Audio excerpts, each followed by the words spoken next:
అందరికీ నమస్కారం అండి. ఆనందంగా జీవితాన్ని ఆస్వాదించడానికి అమ్మ మాటకు స్వాగతం.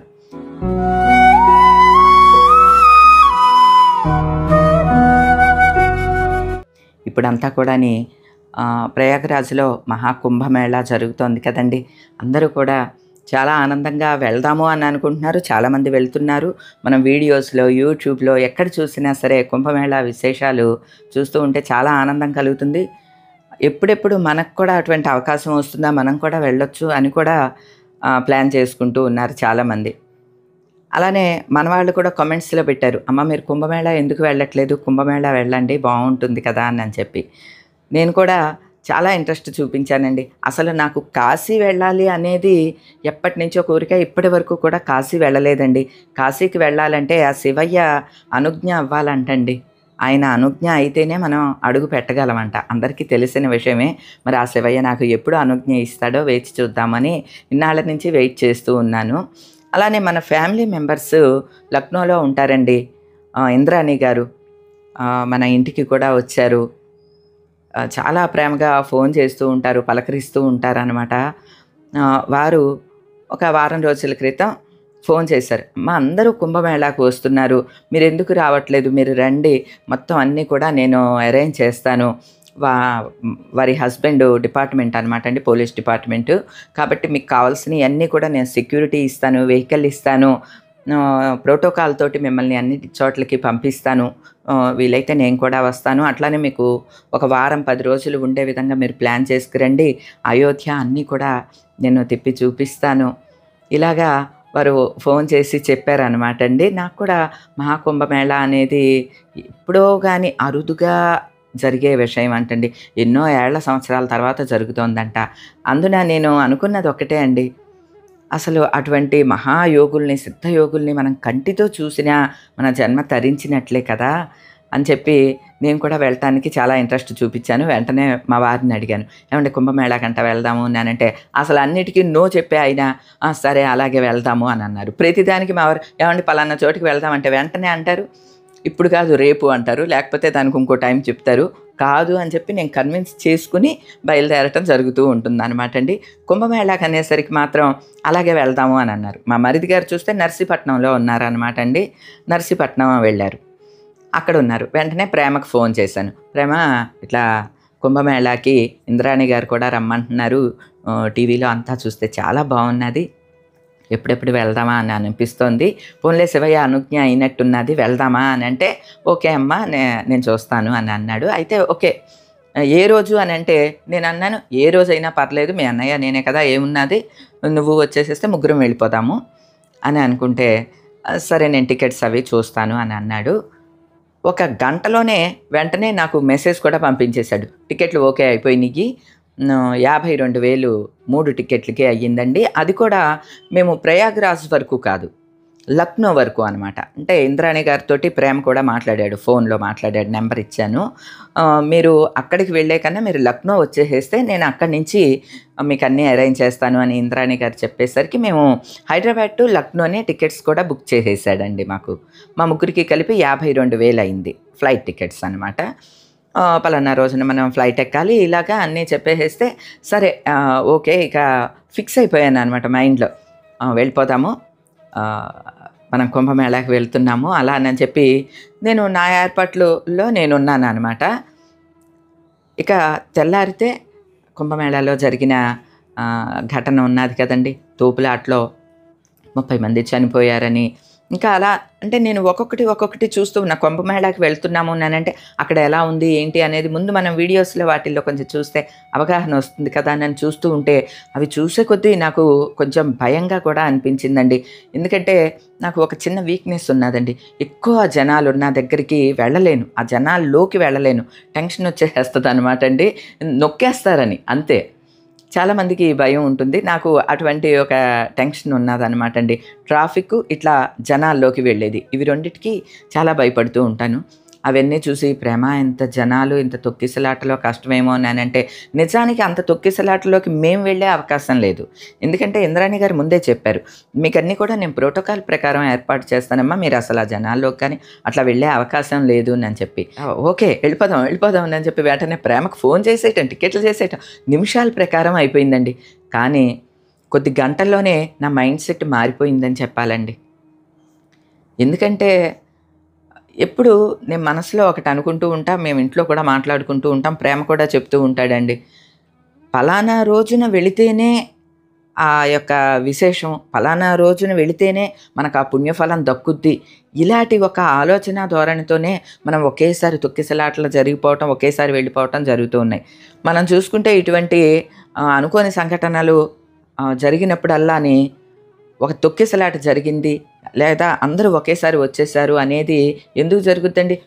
లేదా స్నానాలు, నదీ స్నానాలని, లేకపోతే స్వామివారి దర్శనం అని, లేకపోతే ఇలాంటి కుంభమేళా అని, ఇటువంటివన్నీ ఆ క్షణాన ఆ రోజున అయితేనే దాని యొక్క ప్రతిఫలం ఉంటుంది, దాని విశేషం మనకి లభిస్తుంది అనే ఒక ఆలోచన ధోరణితోనే ఇటువంటివన్నీ జరుగుతూ ఉన్నాయి.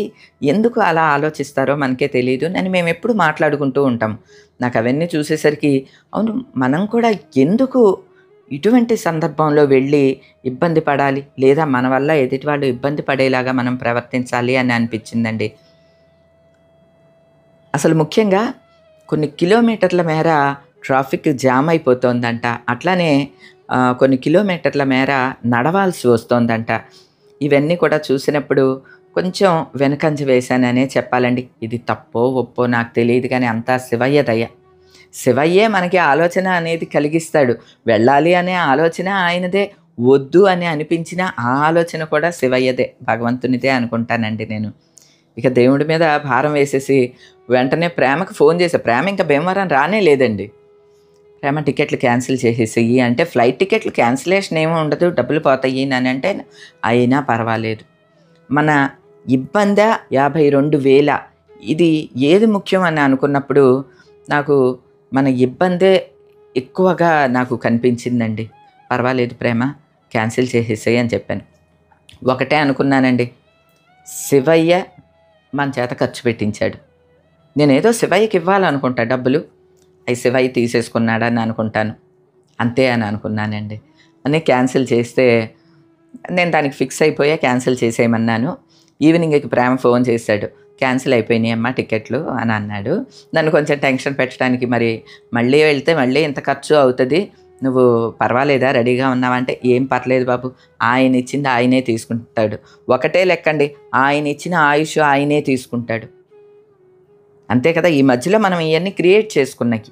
డబ్బులు అనగా ఏదైనా సరే అండి, ఒక చీర లేకపోతే ఇంకొకట నగ మరొకటి ఏదైనా సరే ఆయన ఇచ్చింది ఆయనే తీసుకుంటాడు. ఆయన ఉంచాలి అంటే ఎన్నాళ్ళు ఉంచాలో మన దగ్గర అంత ఉంచుతాడు. ఓకే, శివయ్య తీసుకున్నాడు అంతే. అంటే నేను శివయ్య ఎక్కువ డబ్బులు తీసుకోలేదు, 3,600 కట్ అయినాయి అంటండి. ఫ్లైట్ టికెట్లకి 3,600 మాత్రమే నీ శివయ్య తీసుకున్నాడు, మిగతా డబ్బులు తీసుకోలేదమ్మా అని చెప్తే నాకు ఒక విధంగా ఆనందం కూడా కలిగిందండి. బాహుబలి సినిమాలో తనికెళ్ళ భరణి గారు ఒక మాట అంటూ ఉంటారు, శివయ్య ఏటనుకున్నాడో, శివయ్య ఏటనుకుంటే అదే చేస్తూ ఉంటాడు అంటూ ఉంటారు. మీరు గమనిస్తే అర్థమవుతుంది. ఆ వర్డ్లో చాలా మీనింగ్ ఉన్నదండి. అంటే ఇప్పుడు 52,000 మీకు కట్ అయిపోతే మీరు బాధపడుతూ ఉండేవాళ్ళ, ఇలా వీడియో చేసేవాళ్ళు కాదా అంటే, అదేం కాదండి, ఏది ఉంటే అదే చెబుదామని అనుకుంటున్నాను. ఎందుకంటే నేను చేసేది ఏదన్నా మీరు ఆలోచించుకోవటానికి వీలవుతుంది అనే ఉద్దేశంతో. ఇందులో నేను చేసింది కరెక్టు అనుకునే వాళ్ళు ఉంటారు, అరే ఎందుకండి ఇది మళ్ళీ మళ్ళీ రానే అవకాశం కదా, కష్టమో నష్టమో వెళ్ళాలి కదా అని అనుకునే వాళ్ళు కూడా ఉంటారు. అంటే మీకు ఒక ఐడియా వస్తుందనే ఉద్దేశంతో నేను ఇది చెప్తూ ఉన్నాను అనమాట అండి. అట్లనే మన టీటీహెచ్ సునీత గారు కూడా వీడియో పెట్టారు, నేను అది కూడా చూశాను అనమాట. అసలు అక్కడ చాలా దారుణంగా బిహేవ్ చేస్తున్నారు అని. అంటే ఫెసిలిటీస్ అయితే గవర్నమెంట్ ఇవి ఇస్తూ ఉంటుందండి, కానీ అక్కడ ప్రవర్తించే విధానం మనది కదా. అందరూ కూడా పర్ఫెక్ట్గా ప్రవర్తించాలని కూడా ఉండదు, ఎలా పడితే అలా బిహేవ్ చేస్తూ ఉంటారు. నిజంగా అండి, పుణ్యక్షేత్రాలకి స్వామివారి దర్శనానికి వెళ్ళినప్పుడు అంతో ఇంతో సంయమనం పాటించాలి, పరిశుభ్రత పాటించాలి. ఒక్క నిమిషం ఆలోచించి తర్వాత ముందడుగు వేస్తే బాగుంటుందండి. ఏంటండి అంత ఘోరంగా ఉన్నాయి, అసలు సునీత గారు చెప్తుంటే నాకే బాధగా అనిపించింది అనమాట. నది స్నానం మాట అటుంచి, కుంభమేళా స్నానం మాట అటుంచి, ఇటువంటివి చూస్తే మనకి కడుపులో అదో రకంగా అనిపిస్తూ ఉంటుంది కదా. మనం అనుకుంటాం అన్నీ శివయ్య దయ, ఇలా అనుకోవటం కూడా శివయ్య దయ అని ఎంత అనుకున్నా మనం జీర్ణించుకోవాలి కదండి ముందు. చాలా చోట్ల పుణ్యక్షేత్రాలకి వెళ్ళినప్పుడు నేను గమనిస్తూ ఉంటాను, తోసుకుని శివయ్య దగ్గరికో, స్వామి దర్శనానికో, అమ్మవారి దర్శనానికో వెళ్ళటం. తర్వాత వెళ్ళండి అని అంటూ ఉంటారు చూడండి. ఒక్కోసారి మనకి వాళ్ళ మీద కోపం వస్తూ ఉంటుంది. కానీ అట్లా జరపకపోతే మొత్తం శివయ్యనంతా నేనే గంటల తరబడి చూసేయాలి, అమ్మవారిని గంటల తరబడి నేనే చూసేయాలి. మొత్తం ఇంకా ఆ మెడలో ఉన్న ఇలా అద్దుకుంటూ ఉంటారు, అలా కదలకుండా ఉంటూ ఉంటారు. వెనక ఉన్న జనాలు ఇబ్బంది పడుతూ ఉంటారు కదా. అంటే మీరు వెళ్ళండి, జరగండి అని అనకపోతే ఇంకా అట్లా జరిగే అవకాశం కూడా ఉండదన్నమాట అండి. ఓ పూటంతా నిలబడమన్నా అక్కడే నిలబడి దర్శనం చేసుకుంటూ ఉంటారనమాట అనిపిస్తుంది. ఇలాంటివన్నీ కూడా మనం పుణ్యక్షేత్రాలకు వెళ్ళినప్పుడు తరచూ చూస్తూ ఉంటాం. ఎవరో ఎక్కడి నుంచో వచ్చిన వాళ్ళు లేదా అంతరిక్షం నుంచి ఊడిపడ్డ వాళ్ళు కాదు కదండి అక్కడ ఉన్నది. అందరం మనలాంటి వాళ్ళమే కదా.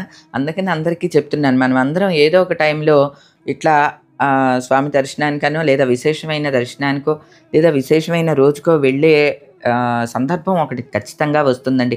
ఒక్క నిమిషం జాగ్రత్తగా ఆలోచించి, మన వల్ల ఎదుటి వాళ్ళకి ఎటువంటి ఇబ్బంది కలగకూడదు, మన వల్ల ఎదుటి వాళ్ళు సఫర్ అవ్వకూడదు. అంటే అది ఆ క్షణానే కావచ్చు, లేదా ఒక రోజు తర్వాత కావచ్చు, లేదా ఒక సంవత్సరం తర్వాత అయినా కావచ్చు. మన వల్ల ఒక చెడు జరుగుతుంది అని తెలుసుకున్నప్పుడు మాత్రం ఆ చెడు జరగకుండా ఉండటానికి మన వంతు ప్రయత్నం మనం చెయ్యాలండి. మన ఫ్యామిలీలో ఎవరైనా కుంభమేళాకి వెళ్ళే వాళ్ళు ఉంటే నా ఈ వీడియో మీకు కొంచెం ఒక ఆలోచనని కలిగిస్తుందనే ఉద్దేశంతో వివరంగా చెప్తూ ఉన్నాను అనమాట. అట్లానే వెళ్ళిన వాళ్ళు కూడా ఇట్లా యూట్యూబర్సు, ఇన్ఫ్లుయెన్సర్సు ఉంటే కనుక తప్పకుండా అక్కడ ఉన్న విషయాన్ని విడమరిచి చెప్తూ వీడియోస్ చేయండి. అది తప్పకుండా రిఫరెన్స్ అవుతుందండి. ఇక ముందు వెళ్ళే వాళ్ళకి రిఫరెన్స్ అవుతుంది. మొత్తానికి నాకు శివయ్య అయితే మరి ఎప్పుడు దర్శన భాగ్యం కలిగిస్తాడో ఏమో నాకు తెలియదు కానీ అండి, ఈ ట్రిప్ మాత్రం కుంభమేళాకి ఇప్పుడు క్యాన్సిల్ చేసేసుకున్నాను అనమాట. నాకు కుంభమేళాకి క్యాన్సిల్ చేసుకోవటం అనేది అమ్మాయి ఫోన్లే క్యాన్సిల్ చేసుకోవటం మంచి విషయమే అని అనిపించిన మనసులో ఎక్కడో మాత్రం అండి సాక్షాత్తు దైవ స్వరూపులు లాంటి ఆ సాధువులను అందరినీ చూసే అవకాశం మిస్ అవుతున్నానేమో అని అనిపించింది. నాకు అదొక్కటండి, నదీ స్నానం ఇవన్నీ కూడా కాదు, కానీ అంతమంది యోగుల్ని, సిద్ధుల్ని, మహాపురుషుల్ని చూసే అవకాశం మాత్రం మిస్ అవుతున్నానేమో అని అనిపించింది. ఒక గురువుని మనం సందర్శిస్తాం, గురువుని సేవిస్తాం, గురువుని పూజిస్తాం. ఎందుకంటే ఆ గురువు గారి ద్వారా మనకి ఒక పాజిటివిటీ వస్తుంది అని. ఒక దేవాలయానికి వెళ్తామండి, ఎందుకండి దేవాలయం నుంచి మనకి పాజిటివిటీ వస్తుంది.